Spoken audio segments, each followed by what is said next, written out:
Right now, we are seeing a steady increase in coronavirus cases in North Alabama and across the state. WAAY 31's Sydney Martin is live at Huntsville City Hall this afternoon with their strong message to the public and their fears that this situation could get even worse. Sydney?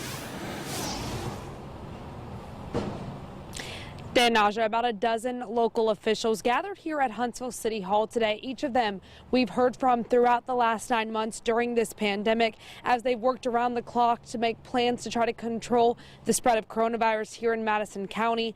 Now today, all of them expressed how tired everyone is from coronavirus, but they said it's more important now than ever that we stop the spread of the virus and so that Thanksgiving does not cause another spike in cases. Weighs heavily upon me as a physician of many years.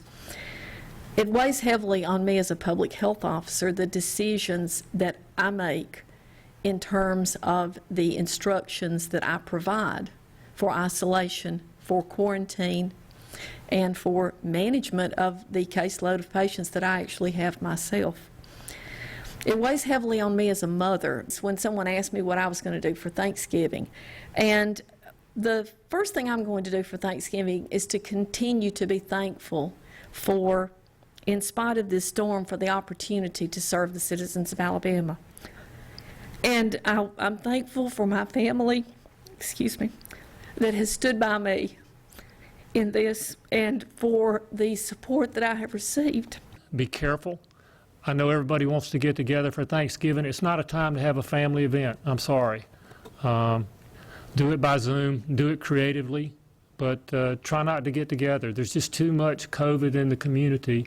And in too many cases, you don't know the person that you're around has COVID.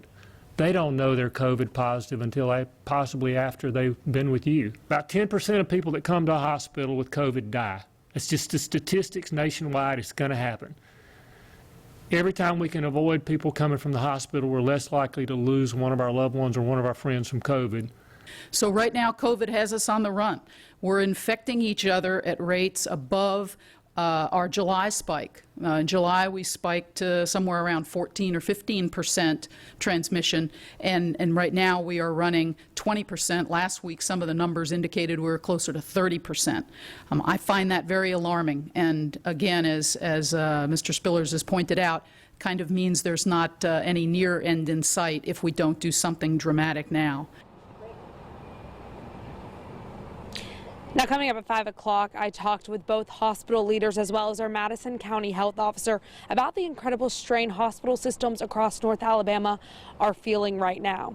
For now, live in Huntsville, Sydney Martin, WAAY 31 News.